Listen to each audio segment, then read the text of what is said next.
เพิ่นสิกินมะพร้าวเพิ่นล้างก่อนได้หั่นเพิ่นเอาลงนำล้างเอาตีนล้างเพิ่นได้คำหูแถวว่าตัดแซ่งาม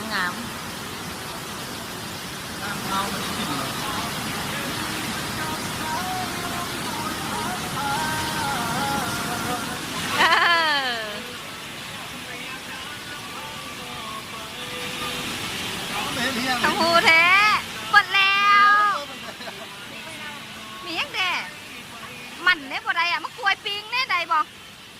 กล้วยปิงก็ได้อ่ะปิงกล้วยก็ได้อ่ะไอ้ปิงกล้วยก็กินน่ะไอ้กินหมดเลย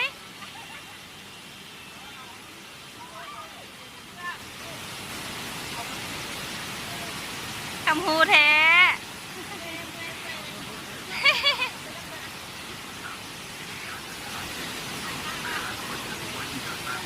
โอ้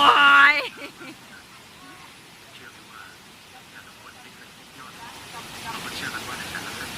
เนี่ยมันเนี่ยปิงมันเนี่ยไอ้จงไว้หัวเดียวกันได้กินหมดดอก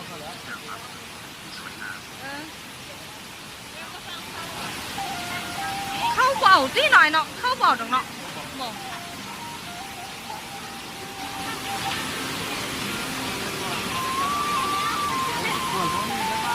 บ๊ายบายบ๊ายบาย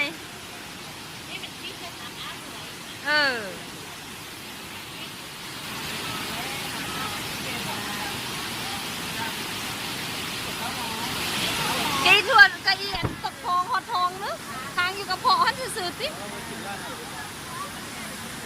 ตายผู้เฒ่าผู้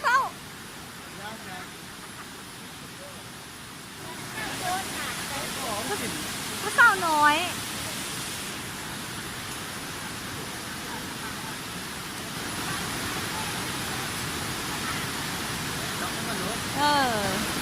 เอานั้นมันดังอ่ะขออีก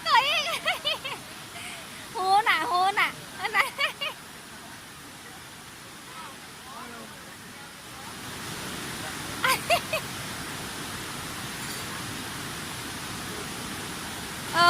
พันโฮมีไม่ยังอยู่ไหนฮะเอาไอ้แล้วมันก็ฝั่งขวมขวนน่ะ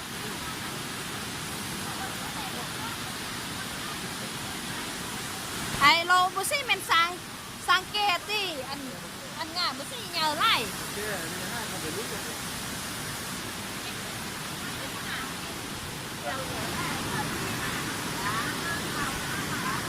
เอาป้อนสางแล้วมันนี่มาป้อนตัวเองเมื่อกี้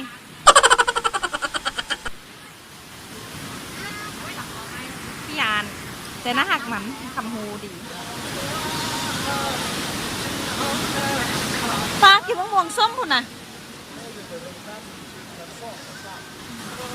จะเห็นทางขึ้นไปเนี่ยเนาะ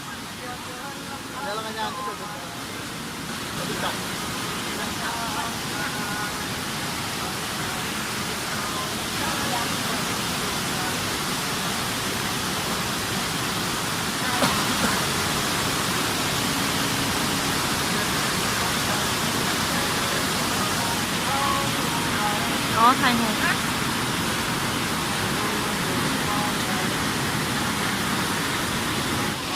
มีเจอโกบ่ป๊อดเบียร์มือนี่อ่ะ